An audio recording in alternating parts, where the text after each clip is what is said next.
Are you a pick me girl? I'm like, oh, don't say it. But he said, oh yeah, those cups that people like pay twice as much just to fit in. Are you one of those? I was like, did he say yes. that? Oh my God. Yes. And I was like, I'm so sorry. He's joking. She's like, not. He's not.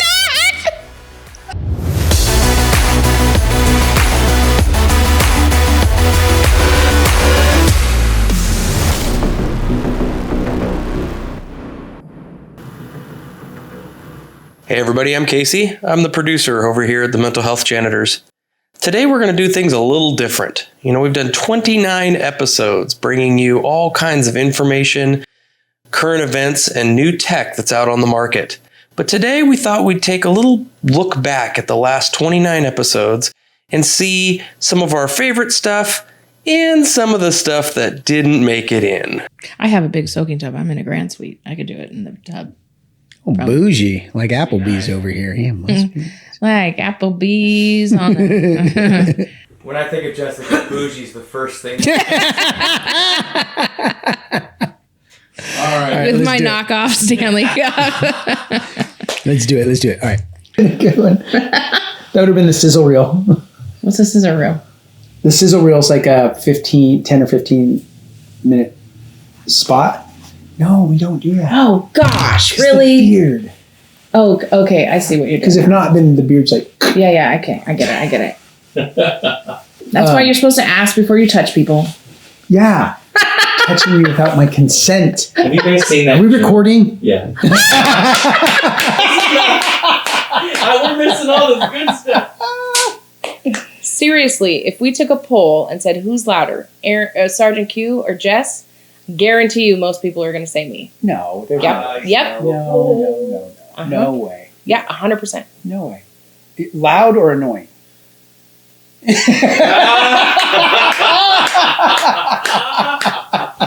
Wow. What? How'd it go? It was your song. You were Chilling. Minding my business. I couldn't believe this. I swear. My niece, my witness. Look around and wicked. Had to kick it. Okay. Who is Salt and that? Pepper. Is that Salt and Pepper or is that TLC? Oh, hold on. Let's do it again. Chilling. My name's my witness. Yeah, that's Salt and Pepper. Thank you. Is it Salt and Pepper? Yeah. Okay. That's shoot Shoot. Oh, he's coming this way. Wanna get with me? Okay. Yep. Journey. Sound good? Yes. I threw him off with the gender. Because there were so many inappropriate things I wanted to say.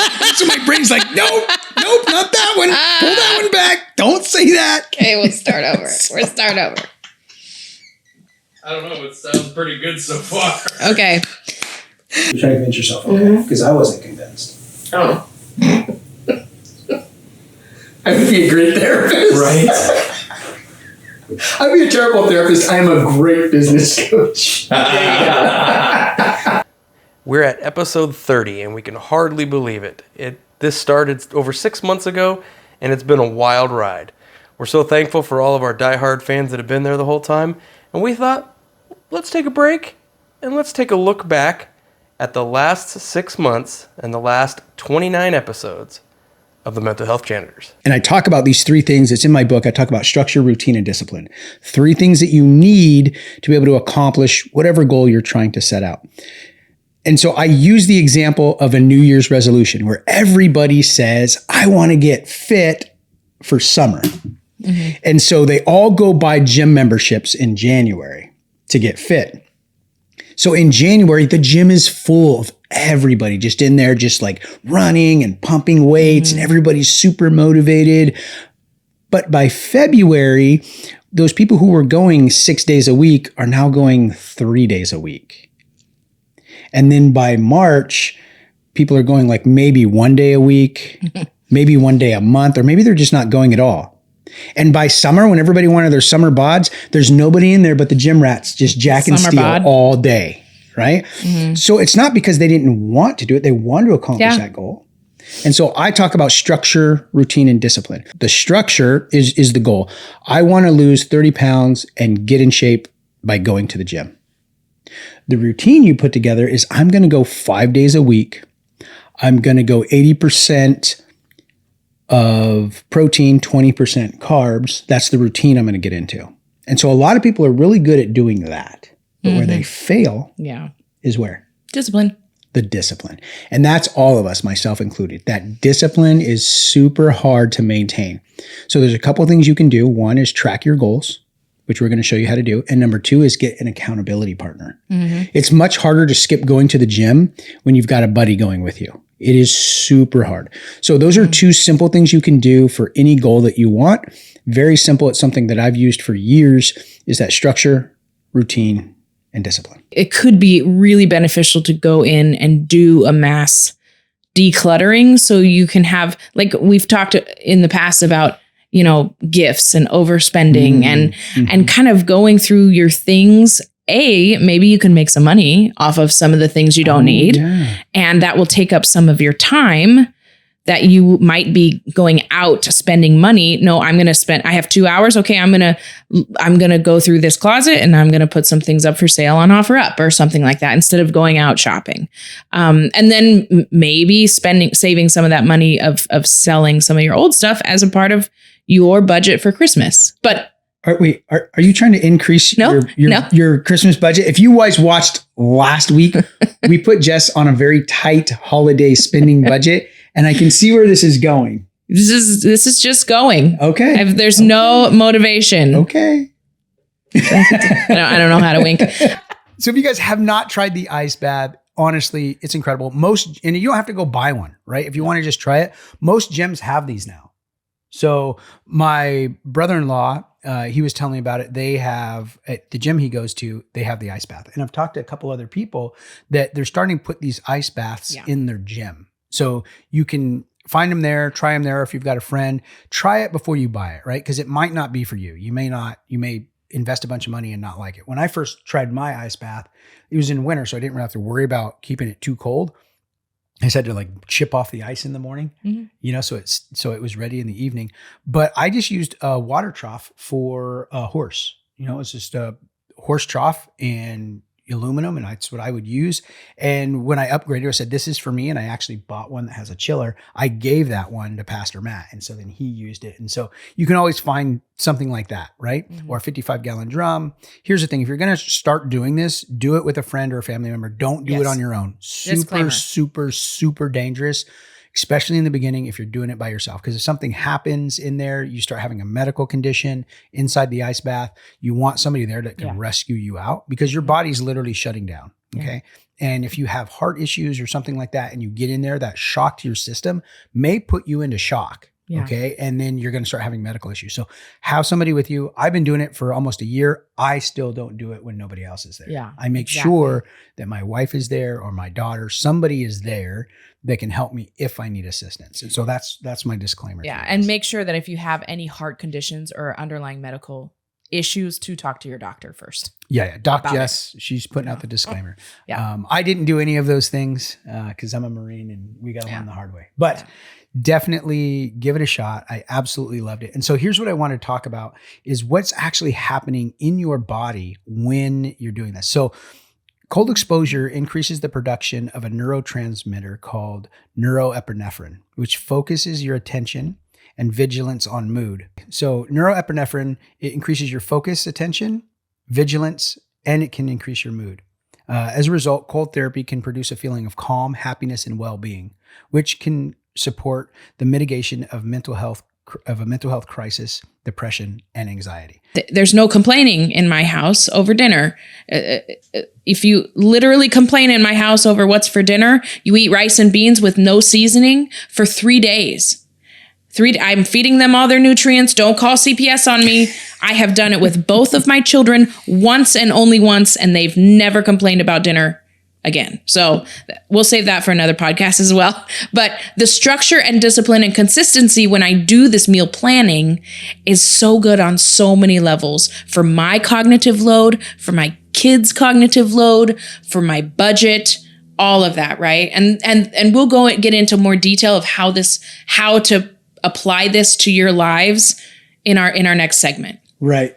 It's incredible. And so we're talking about meal planning for our families and for ourselves.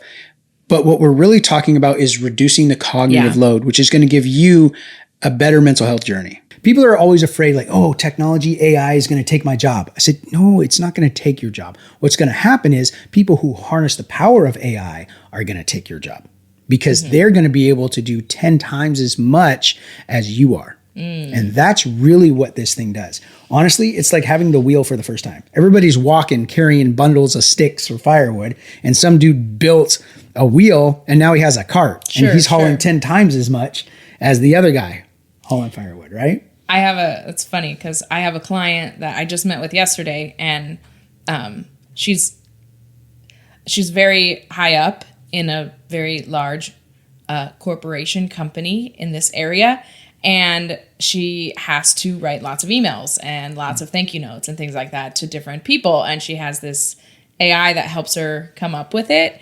And she taught one of her managers underneath her how to use it. And so when he moved to a new department, she got a thank you note. And she's like, look at that. I'm the only one who knows that AI chat, whatever it's called. Okay. That's how foreign I am to this. But then I was thinking in there with them, this couple and I, we banter a little bit towards the end of our sessions, which anyways, how many husbands do I counsel? So a lot of couples go through a fracture in their marriage. They go to couples counseling. Couples counseling says you need individual counseling. And so we can just get the whole thing done and grow together, right? So I see a lot of the husbands because I am a little harder, shoot straight. I don't know how you say it. And so a lot of my colleagues refer their husbands to me because I do well with just shooting straight with husbands. And I have several of them that need help in the area of writing letters or love notes to their wives. And I'm thinking maybe I should learn this AI thing and secretly share it with them. Yes, I think absolutely. Now, this is what I'm going to tell you. If you're going to like, oh, that's a great idea, I'm going to use it. Like, I'm going to caution you. When you use it, don't just fire it off and be like, give me 10, 2-paragraph love notes I can share with my wife. It's going to spit some stuff out, but your wife really quickly is going to figure out that that's not you because it's not your voice. It's not things that you would say. So if you're going to harness the power of AI, you need to give it a bunch of information about your wife, right? You need to tell it specific things about your wife, and that way it can add those in. Here's the other thing. You must edit these things. If you do not edit it, your brain can pick it out right away. It doesn't matter who you are. I've tested this. So for instance, the mental health counselor I had that helped me so much, she was never in the military, and I still got so much out of her. Right. And so I just, it's kind of like a little disclaimer. 90% of the time that is true. I don't want you to get discouraged if you can't find a counselor maybe that hasn't been through the exact same thing as you, if that makes sense. Absolutely. And so when I'm talking about finding advice, I'm not talking about the mental health professional. I'm talking about who do we go to first? We go to our friends and family right, when we need help. So true. So don't go to somebody who has been, if you're having problems in your marriage, don't go and ask the guy who's got 6 wives. Yeah.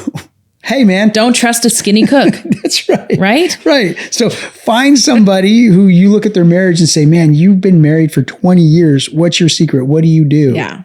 Those are the people that you want to go after. Yeah. They're going to get you connected to the resources like mental health professionals, like books, like small groups, like seminars that are going to help you grow in that space. Yeah. That's what I'm talking about. So if it wasn't clear, I apologize, but that's what I'm talking about. When you're going to ask advice, look for somebody who has been there and done that and having success. That's who you want. Yeah.